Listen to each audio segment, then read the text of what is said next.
And we are live. Welcome to Spiritpreneur School. I'm Abiola Abrams, and I'm so excited that you're here for this conversation. This is going to be a juicy one, and I think that you're going to get a lot of takeaways, a lot of lessons that you can put into action for your answering your calling, for you fulfilling your purpose, for you being the business bombshell that I know that you are. This episode is sponsored by the Sacred Business Academy, Become the Guru program. And that is a program, a 7-week program that is launching, that is going to help you to be able to step into your greatness, stop playing small, create products and a business that you can be proud of, and serve and build your tribe. So you can find out more information about that at bombshellmybusiness.com. bombshellmybusiness.com. Okay, so let me tell you about today's guest. Maureen Aladin is the creative director and executive producer for 12 Media Inc. The New York, LA-based company is a full-service production company specializing in creating broadcast, digital, and exclusive branded content, including social media consultation. In support of the tragic earthquake that devastated Haiti, one of the projects that Maureen did is that she produced the music video Better, featuring Grammy Award winner Wyclef and his sister Misty Copeland. The song was the official sing-off of the Care for Haiti charity album. It debuted on BET, on 106 & Park, and MTV.com. Maureen took the lead in landing the video on Vivo, where it reached over 1.4 million views. Now, that's just a sampling of her bio. She's written for Spike Lee and done all kinds of other exciting things. But I want to hear it from the woman herself. So welcome, Maureen. Hi.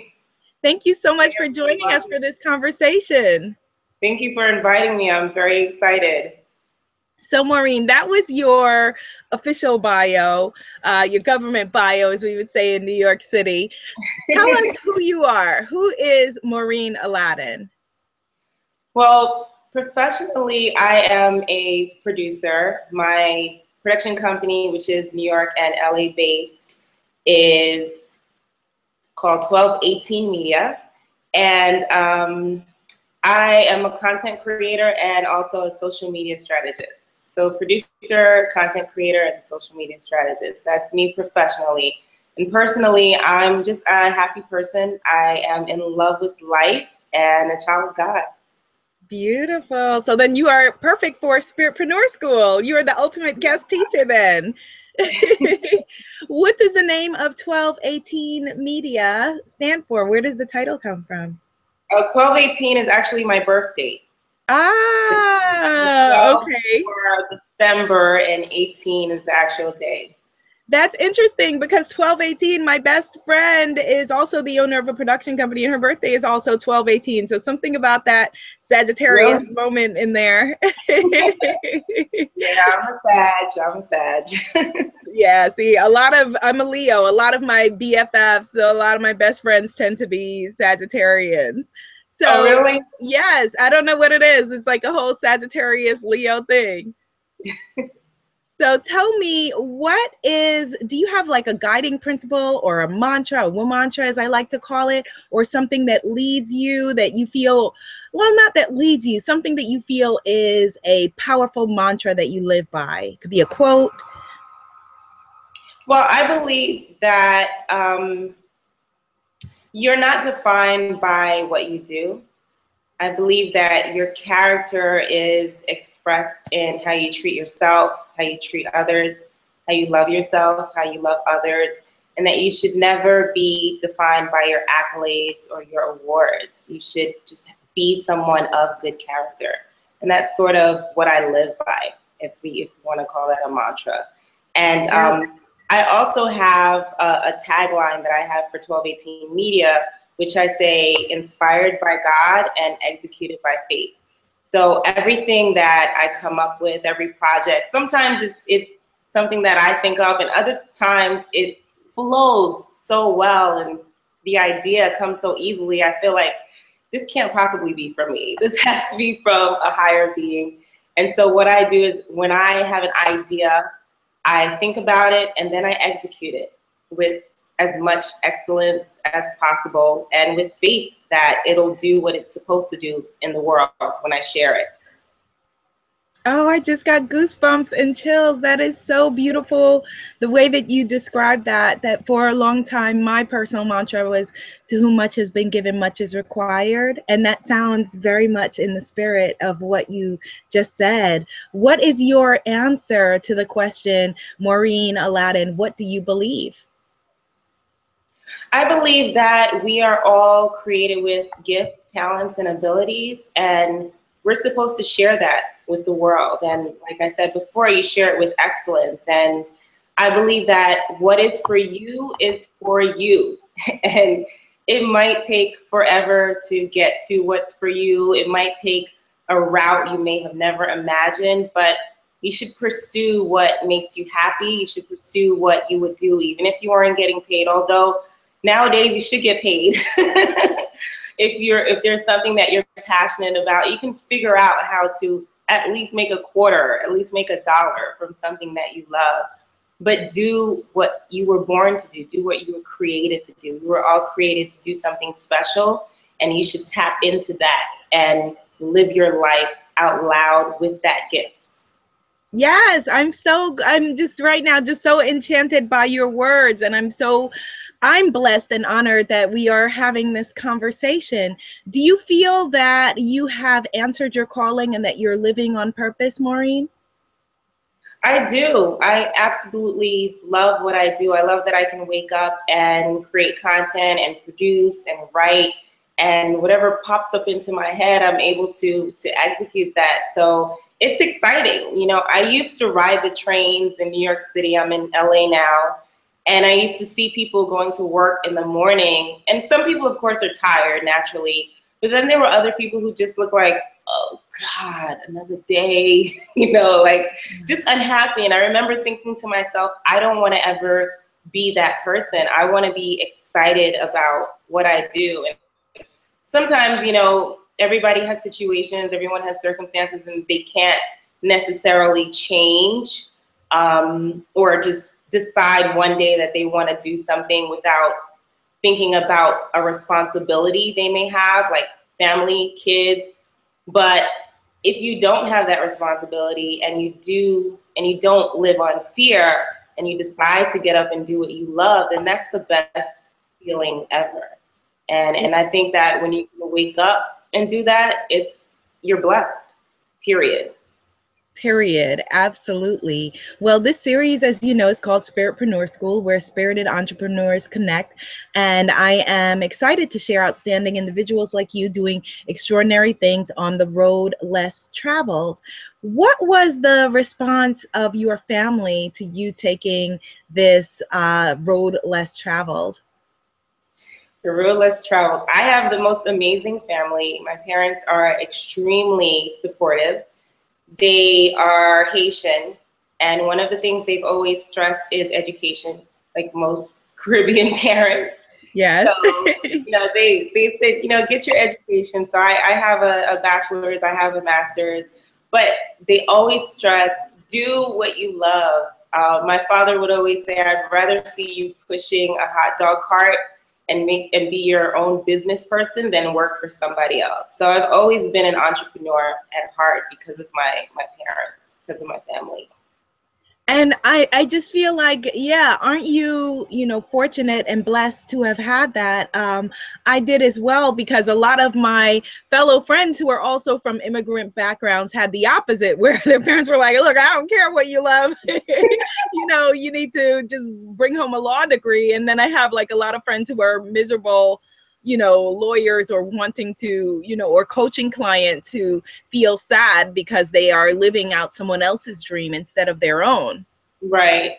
Yeah. Especially for Caribbeans, the norm is to become a doctor, a lawyer, or an engineer. Yes. So with me being a producer, it was hard to explain what it is that I do to my family, but they saw that I was happy and that I loved it, and that was okay with them. Beautiful, beautiful. Well, explain to people, let's get a little more, get our hands dirty a little bit more into exactly what it is you do. What is, some people may not know, what is a production company and how did you create it and why? Well, as a producer, in layman terms to describe it, it's like you want to build a house on a piece of land. So as a producer, you're responsible for almost calling the shots, or there's a lot of weight on you in terms of responsibility. So you have to get the money to purchase the land. You have to find the people who are actually going to build the house and make sure you find people who are extremely efficient at what they do and good at what they do. You have to buy the material for the house. Then you may have to bring in an interior decorator. So basically, it's all about bringing something together. And at the end, you have this beautiful, gorgeous house that someone can live in or you can shoot in a film. So that's it in layman terms. But being a producer, you basically have to bring everything together. And I love doing that. It's very similar to event planning, but you're dealing with crew, you're dealing with equipment, you're dealing with budgets, you're dealing with timelines, deadlines, schedules. You're dealing with different personalities, but you're also putting together entertainment, content that is fun. And I particularly love to do content that is impactful and meaningful. Now, there's a little bit of a lag time, so forgive me if I'm stepping on your words at the end there's a bit of an echo. How long ago did you start your production company? And when you said, I want to begin this production company, what are the first 5 things you did? I started my production company 2 years ago, and I established it because I already had a good portfolio of work. And I have a small group of people that I work closely with who are really great at what they do. And I wanted to be able to, when reaching out to clients, say that this is my production company. This is what we can offer to you as a service. Instead of coming as just an individual producer, I came as a production company. So I have a producing partner, I have a DP, I have an editor, I have a production assistant. So I have a close group of people that I work with who help me make it happen.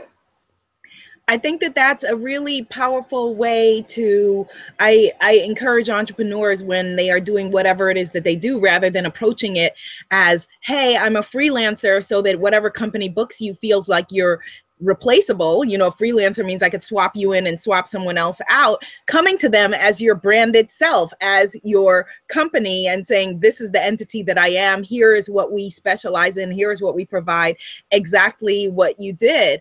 What would you do differently today if you were launching your production company now? I don't really think I would do anything different. I created my production company after I gained more experience as a producer. I worked on a youth sports football show called Generation Nexxt, and I was awarded the Telly Award as being part of that production team. And it was also the #1 rated, Nielsen rated show. It was on CBS at the time. Now it's on Fox 5 in Florida. So that was a great accomplishment.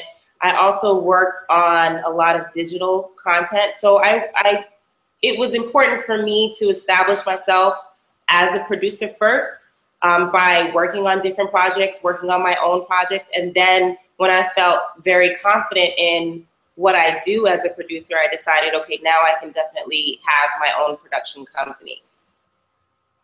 Excellent, excellent. So when you see a job, how does it work? Do you go out and pitch your ideas in addition to pitching your company as a solution to produce other people's ideas? How does it work in the day-to-day?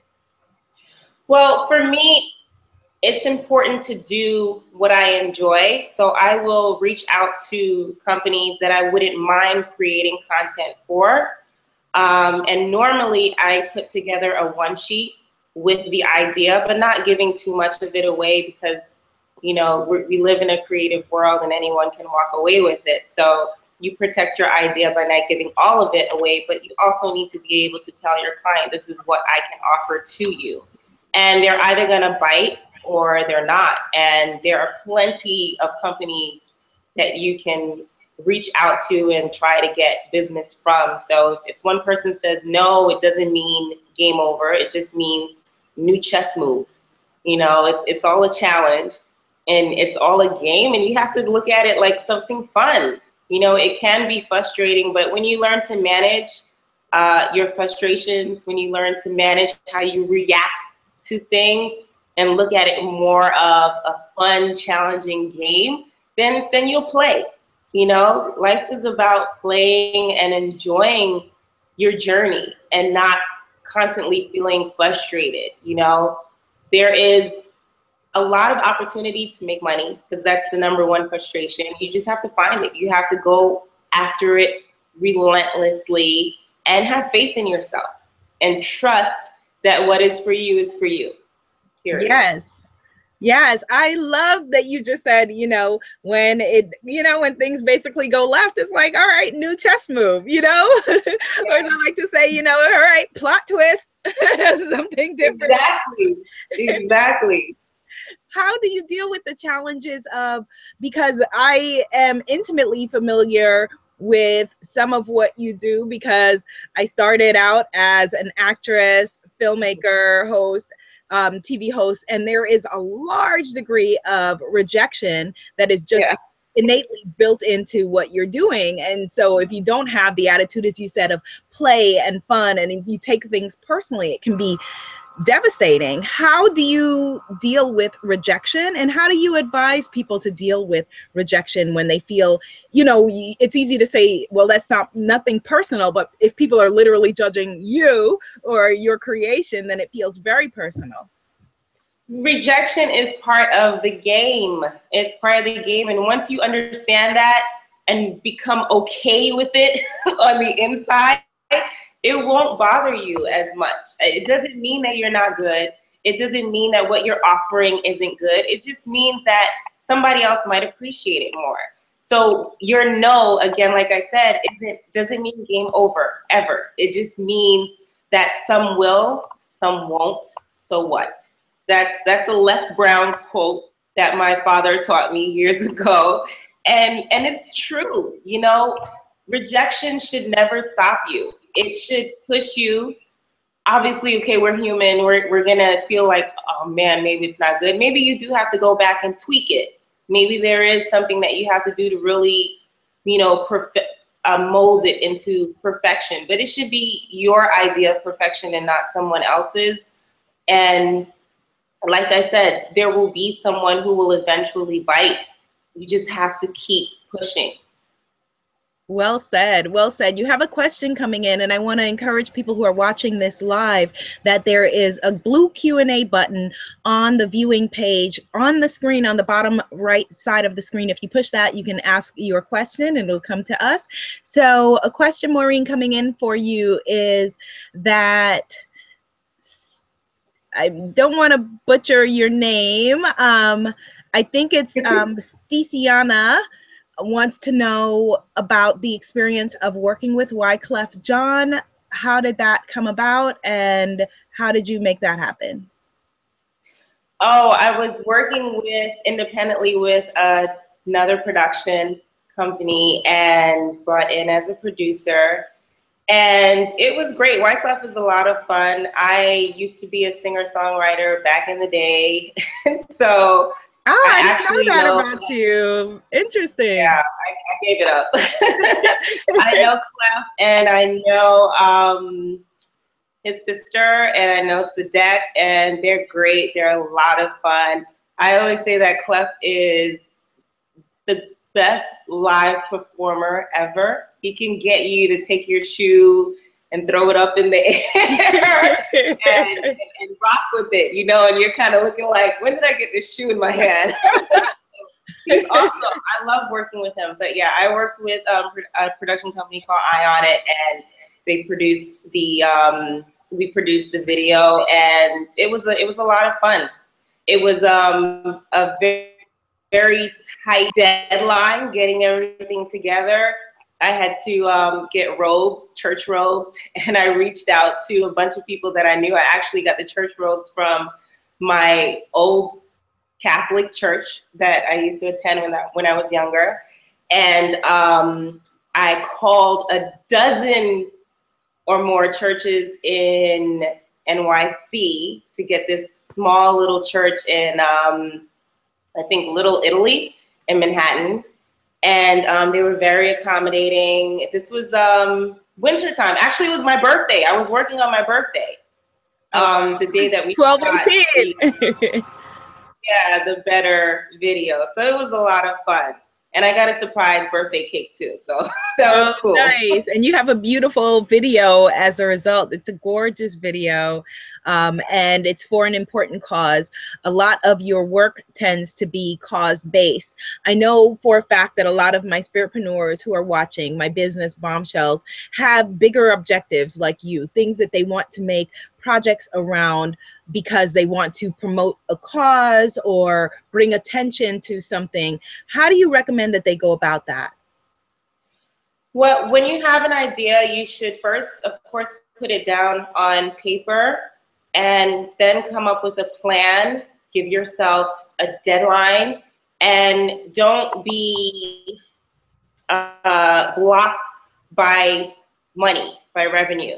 Figure out a way to make it happen. There are so many people who are looking to build their portfolios. This is for content creators. You can go on Craigslist and find crew. There will be people who are willing to do things to build their portfolio. And if they like you and there's some synergy there and they like your project, they'll work with you. So don't be afraid to reach out, to ask around, and make sure you find people who, one, you would like to work with first, and who are talented. There are people out there who are talented and who are just looking for opportunities, and figure out a way to make it happen and then put it out there. You know, with the digital space, I'm a huge advocate of social media, and the digital atmosphere has completely changed how we see things, how we look at content, how we view content. And there's an opportunity for everyone to put what they come up with in their minds online.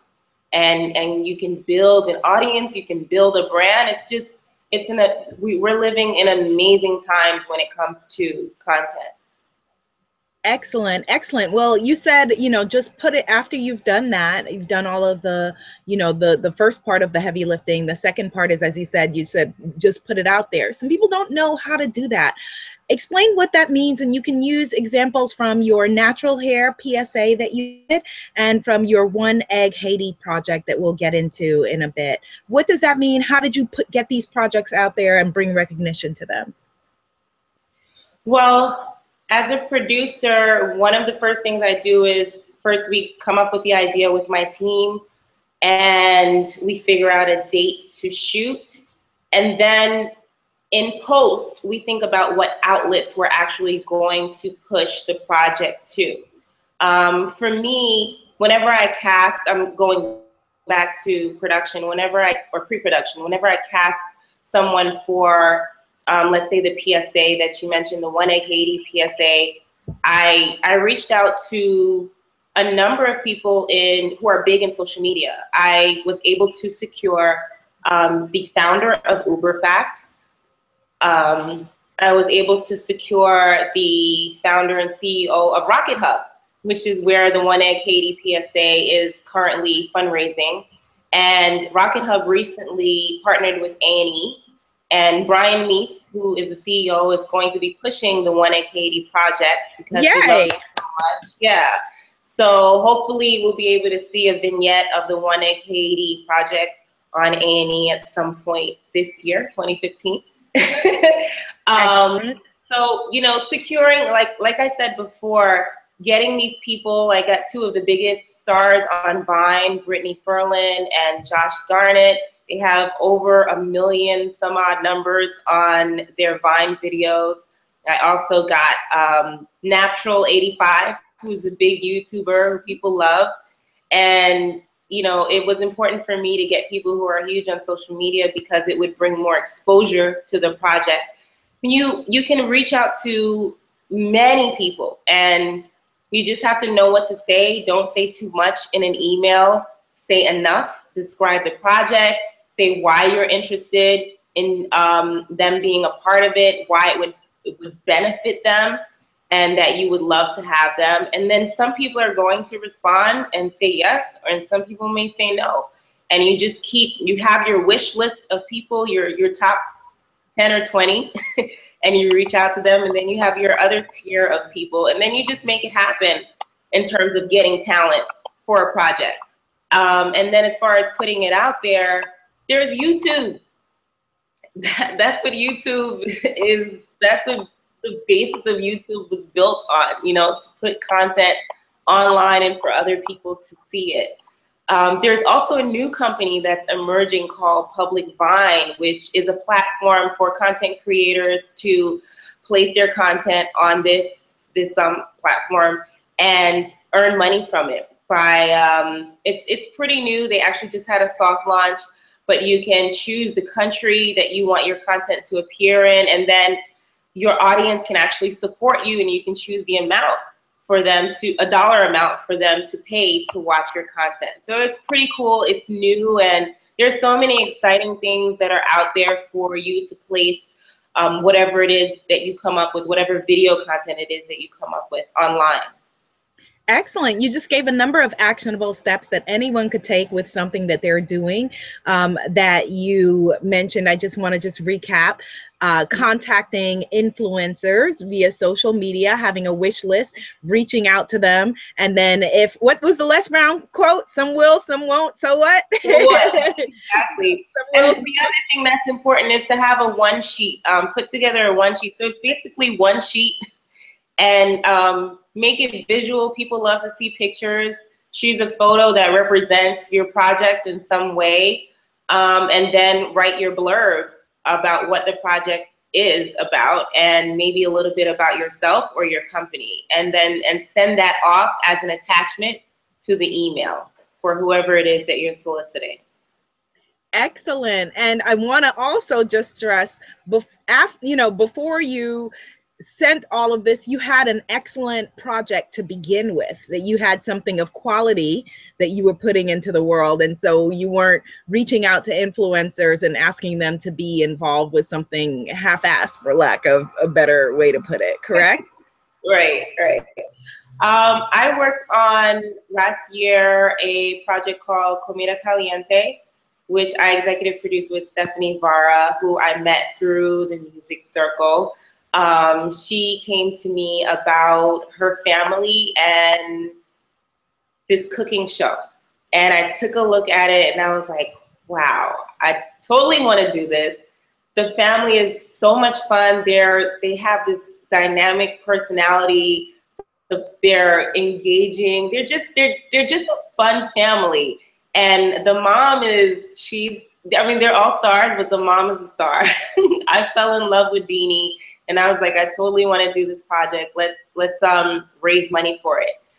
So we went the Kickstarter route, and we raised $10,000 in 1 month via Kickstarter. And then we flew out to Houston to shoot the 8-webisode series in 3 days. And wow. It was great. I mean, doing Kickstarter, it's never fun. You know, you're basically begging people for money, and you have to stay on it.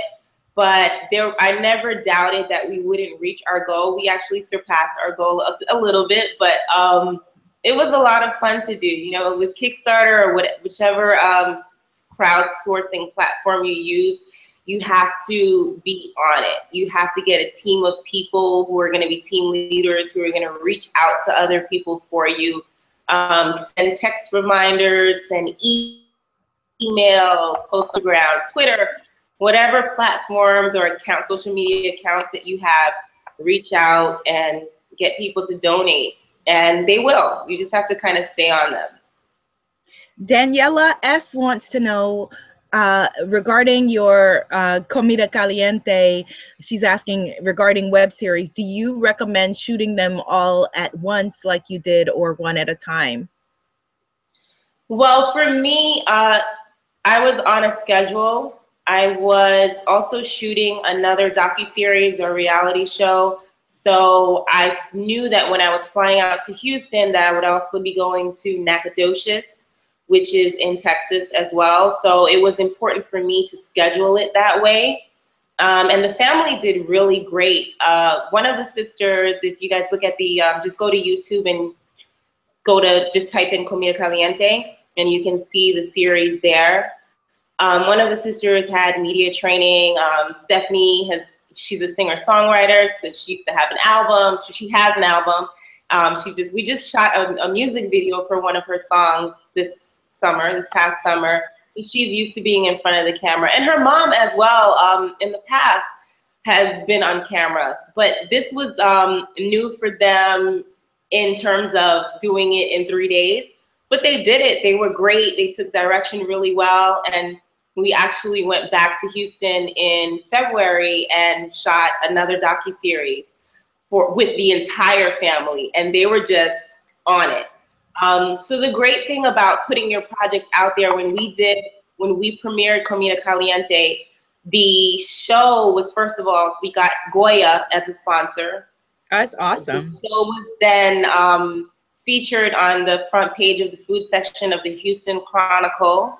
The family was also on CBS Radio and featured on Fox 5 in Houston. And then the big kicker was that we were also picked up by Abrams Artists, which is one of the top. They were my agents for a very, very long time. Awesome. Yeah. Yay. So, you know, you never know what could happen if you step out on faith and you do things outside of fear, or you can do it in fear, as I've heard, and, you know, just go for it. And you won't be able to even imagine what could come out of it when you put yourself out there. Tell people how you did that, because that all sounds wonderful. And so someone may be watching and say, well, that sounds great that she did that, like that they imagine you have some kind of special, you know, access that perhaps they don't. How did you get the Goya sponsorship? How did you get the media? How did you get on the TV shows? Can you explain a little bit more? We reached out.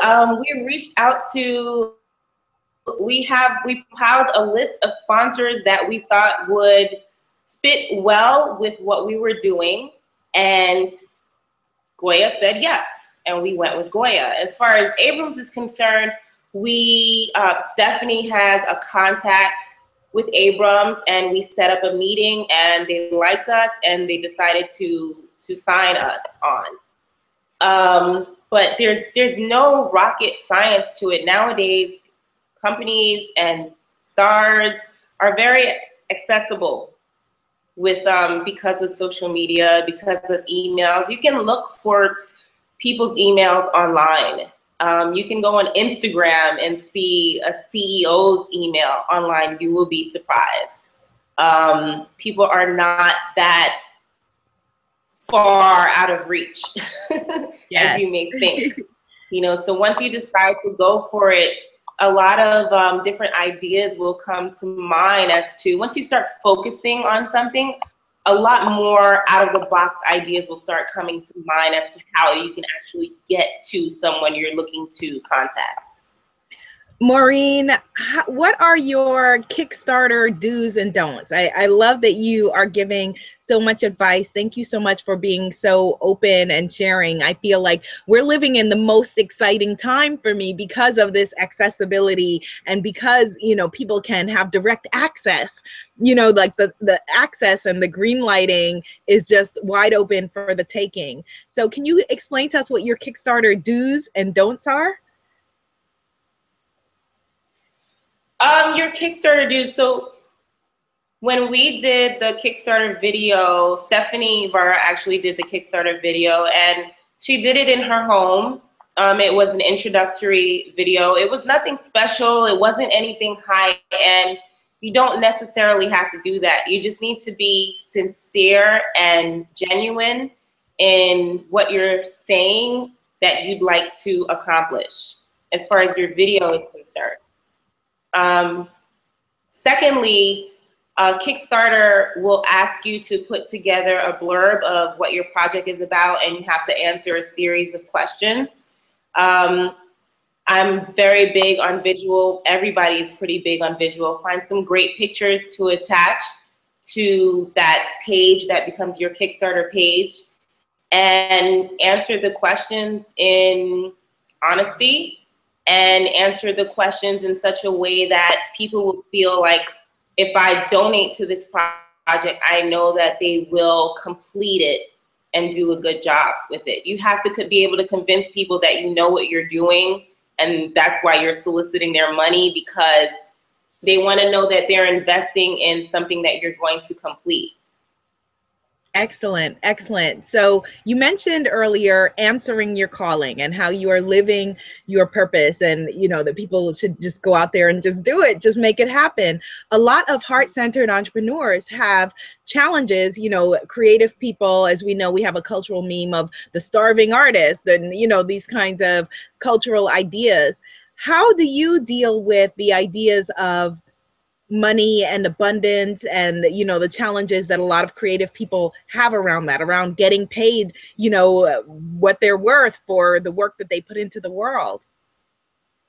What you have to offer is valuable, and you should be paid for your value, period. I used to, I think I kind of grew up in the times of, you know, being that starving artist. And I don't believe in that, especially with the digital world, you know, that I love. There are so many opportunities for you to actually make money. And as creatives, you tend to, and I've been guilty of this, you tend to think of your day becomes so full of you being creative that you neglect the business part of your creativity. You have to figure out, okay, half of my day is going to be focused on this creative project. The second half of my day is going to be focused on how can I bring money to this creative project, or how can I use what I'm good at as a creative to actually make money. So let's say the creative project is something that has a deferred payment for yourself, so it won't necessarily bring you money at this time, but so push it to the side, work on it a little bit, allot yourself a few hours, but then focus on the creative business side. How can you actually bring in money as a creative? If you're a producer, look for any postings online. Look for any jobs that are looking for producers. You can go to so many sites. There's Craigslist, there's Mandy, there's staffmeup.com. There are so many sites out there that you can look for jobs and ask around. People are always looking for content. You just have to sort of think outside of the box and find a way to make your creativity make money. People do workshops. You know, you can do a small workshop and charge $20. Just figure out a way to bring in some amount of money. Like maybe your goal for the week is just $100, but focus on bringing in that 100, and then you'll begin to increase it as you see that, okay, when I break it down, it's a little bit easier for me to figure out how to bring it. I'm going to bring in 100 from here, and I'll bring in 300 from here, and there's my $400 goal. Boom. You know, so you just have to, you have to be able to force yourself as a creative to allow your talent to bring in money. It's possible. It is possible, and you are such an incredibly positive person. How do you, do you ever feel afraid or depressed or anxious or overwhelmed? And if so, what do you do in these instances to bring yourself back to center, to love yourself back to center? I have a lot of faith in God. So if I ever have, I don't believe in doing things in fear. I think that life is too short, and if I'm afraid of doing something, I force myself to do it. If I have that thought of, oh no, I'm afraid to post this video, what are people gonna think? I'll do it anyway, because it doesn't matter. You know, you only have, like, some people will like it, some people won't. So what? It doesn't matter as long as you like it. You know, everyone is always going to have an opinion, and you only have one life to live, so why not live it out loud? Why not do what you fear? Why not do what you fear and see what happens? See what could possibly happen. I think that when I have anxiety or I feel a tinge of fear about something, I just try to focus in on God and trust him and say, all right, I know you wouldn't put me through this without getting me out of it or bringing me through it in some kind of way. So I'm going to trust you and just be calm. I always learn to bring myself to a place where I'm at peace and I'm calm. Like if something doesn't work out the way I expect it to, I just try to get calm about it and say that it's going to be all right.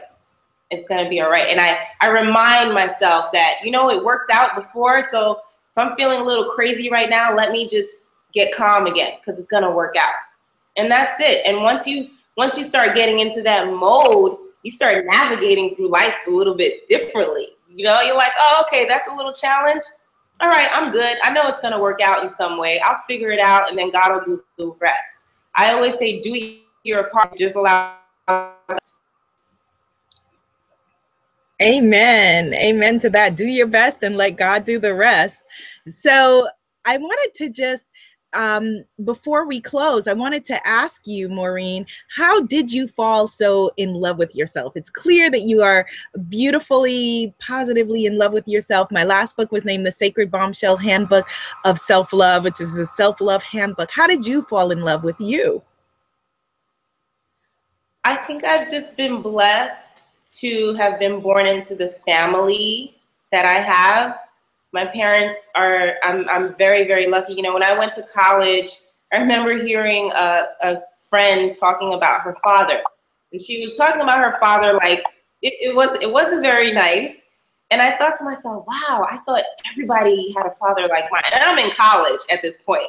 So that was a little innocent there, but I thought to myself, I thought everybody's dad was like my dad. I thought everybody's mom was like my mom.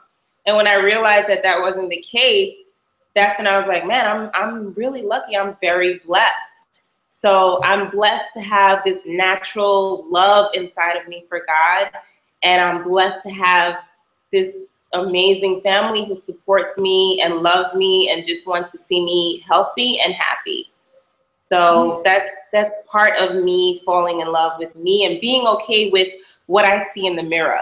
Like, I totally think Halle Berry is like the most gorgeous woman ever.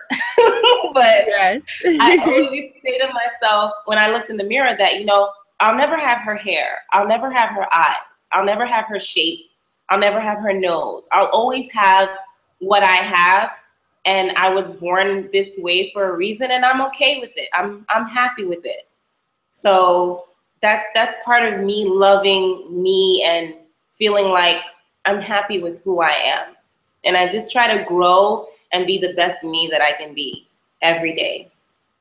Beautiful, beautiful. Well, my next book is called The Sacred Bombshell Business Bible for Spiritpreneurs. And I define a sacred bombshell, Maureen, as a woman who loves, honors, and cherishes herself in mind, body, and spirit. You answered this a little bit just now, but if you could just elaborate and tell us what makes a sacred bombshell.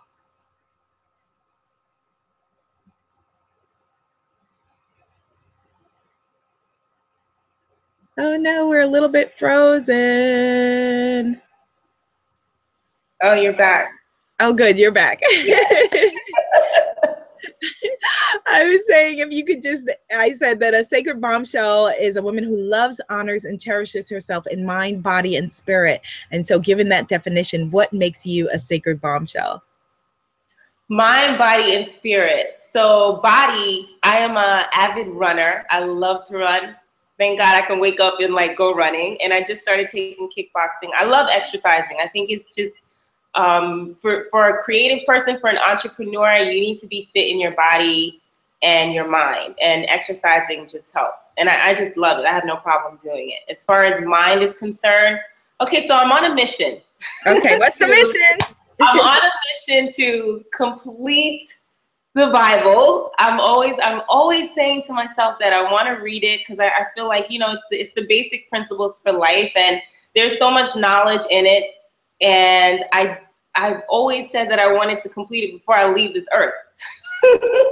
Awesome. But, so I'm on a mission to complete that. So that's my my mind. And I also do a lot of reading. I also study what other people are doing. I'm being mentored by Dr. Holly Carter, who is the executive producer of 3 shows on Oxygen right now. She is the EP of the Preachers franchise, Preachers of LA, Detroit, and Atlanta coming out, and also Fix My Choir. She manages Michelle Williams, who I had a little quick appearance in her music video, Believe in Me.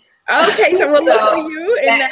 Yeah, she just came out with because of Dr. Carter. And she's a successful executive producer and founder of Releve Entertainment and executive of the Merge Summit, founder of the Merge Summit, which merges faith and entertainment. They're heading out to Baltimore as their Merge Summit first stop this year. And we just had an event yesterday for a smaller division of the Merge Summit called the Merge U, where people in the entertainment had an opportunity to do a speed networking with executives from the business, like Austin Davis from BET. Yeah, so it's a pretty cool event that was happening.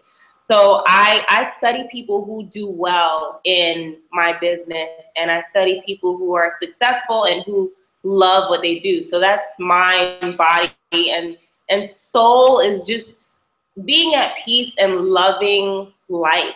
I have never been a person who loves flowers. I've never been that girl. My mom, she loves flowers, and ever since I moved out to California, every flower that I see is, I think there's so many beautiful flowers out here, and that's part of the soul in terms of waking up and loving nature, loving life, and being happy with and at peace with who you are, and not necessarily having a mansion, $1 million and material things, but loving the fact that you're at peace and you have joy and happiness within you. So for me, that sounded a little bit all over the place, but no, it didn't at all. Body and soul. So it didn't sound all over the place at all. It was beautiful. And a question from Marvin asks, he wants to know, is this live? Yes, it is. Hey, Marvin. Hey, Marvin. Tell us how people can support your work and how they can maybe become involved with that conference that you talked about that is a merge of faith and entertainment. And, tell us that first, and then how people can support you and your work and everything you have going. Oh, we didn't even talk about your one egg initiative. So you can talk about that as well. I'll try to get to it really quickly because I know we're running over in time. So I produced the PSA One Egg Haiti, and the project provides, or the organization provides an egg a day to children in Haiti as a source of protein and sustenance. These children go to school sometimes with absolutely nothing to eat. And so I was brought in to do the PSA to bring more exposure to the project. And it's currently crowdfunding on Rocket Hub. So if you just Google One Egg Haiti PSA, or go to bit.ly, so that's bit.ly/One Egg Haiti, you will find out all the information about the project, and please support, because for raising a small amount, it's $150,000. That really is a small amount compared to, big projects and big companies. So whatever you can donate, we do appreciate it. I'm also working on the docuseries that I mentioned. It's already completed, but we're in the process of pitching it. So I can't talk about it, but look out for something that's going to be huge for Black women in media. And then Casa de Vara is the reality show for the Comida Caliente cooking show. So this is the family. Oh, yeah. And they're called Casa de Vara. So we are putting together the sizzle for that, and there are people expecting it. Sizzle is sizzle real. Remember, everyone's not in entertainment who's watching. And you mentioned post before, going into post is post-production. Go ahead. If you have any questions, please feel free to email me. I'd love to hear from you guys. Anyone listening, my email address is 12TWELVE18media@gmail.com. And you can find me on Instagram at 1218media. Same thing, spell out the word 12, 18, and then media, MEDIA. And then Google me. Now, are you open to people approaching you with projects and pitches that they may have? People may watch this and be like, oh, I would love to collaborate, you know, pitch this to her or whatever it is. Yeah, absolutely. I'm always open to working with people. If I do my best as a creative not to put too much on my plate because it can become overwhelming. At the time that I was deciding that producing is what I wanted to do, because I fell into producing. I was first a singer-songwriter, and then I started doing an independent version of, I don't know if you remember AOL sessions. I did an indie version of it called the M Spot. So M for my name and Spot because we would put artists on the spot and they'd perform 3 to 4 of their songs. And then they'd have to do an impromptu song and prove that they could, you know, come up with a song on the spot. So that was the M Spot. And when I was doing that show, I was like, oh, this is what producing is. This is cool. I think I could do this. Because I read the definition of a producer, but I really didn't get it. So I'm a visual person. It wasn't until I started doing it that I was like, oh, okay, I get what producing is. And I started, you know, studying production and the different equipment and the crew that helps to bring a production together. So I really studied my craft. That's important. Whatever you do, make sure that you dig into it and know what you're doing, know what you're talking about, you know, and whatever you do it with excellence. Do it as best as you can. Excellent. Excellent. Oh, Marvin S. has one more question. Marvin, this is actually a question I think better suited. He wants to know any advice for a practitioner of energy healing, EFT, Reiki, etc. Marvin, we're coming to a close, but we have someone who's coming up in either next week or the week after. We're Wednesdays at 3 p.m. Eastern Standard Time. Her name is Kathleen. I can't remember her last name. She's on the Bravo show, Blood, Sweat, and Heals. She is a breathwork practitioner, and she'd be a great person for you to ask about that. So please tune in for that. And Maureen, we are excited about your upcoming projects. Thank you so much for taking the time for this. Is there any other, you've given so much wisdom already, anything else for people who are aspiring to make an impact in media and in entertainment? Pursue what you love and don't give up. Do it in fear. That's a quote from Dr. Carter. And don't worry about being frustrated. Jump over those challenges. It's all a part of the game. And once you learn how to play the game, you can win. Yes. Yes, you can win, period. And you are clearly winning. Thank you, everyone, for watching. I urge you to go to bombshellmybusiness.com and sign up for my Spiritpreneur Success Strategy, a 4-part course, 4-part free video course that I created to celebrate the launch of my Become the Guru Bootcamp, where we can put a lot of the things that we spoke with Maureen about into action for making it, you know, making your own business or whatever you are doing shine in the world. And you can shine and be a shine sister with Ms. Maureen Aladin. So right, and I don't do it all on my own. I have to say I have some pretty amazing people around me: Shara Dade, Stephanie Vara, Cindy Midwin, Rob Marat, who is going to be on Bones on Thursday. It's a 2-hour-long episode, so make sure you guys check it out. Dr. Carter and my very, very first mentor, Cherie Palmer, who's the founder of Cambria Center for the Gifted Child in Queens. She was the first person to employ me. She's been a mentor for a huge portion of my life, and I appreciate her. She's an amazing, successful woman. So again, do what you love, guys, and don't be afraid of failing, because that's part of the process, and love your journey. Don't look at anybody else's journey. Love your route, and allow yourself to fall, and then allow yourself to win too. Yay. Yay. Thank you so much for adding that at the end, the importance of not going it alone. A lot of people who are watching are solopreneurs, and they feel like, okay, well, I've got to just figure this all out by myself. But you stress the importance not only of mentorship, but of having peers, you know, and colleagues that are with you on your journey. That's right. Yes. All right, everyone. Thank you so much for watching. You can subscribe on iTunes or on Stitcher, and I will see you next time. Namaste. Bye. Thank you. Yay.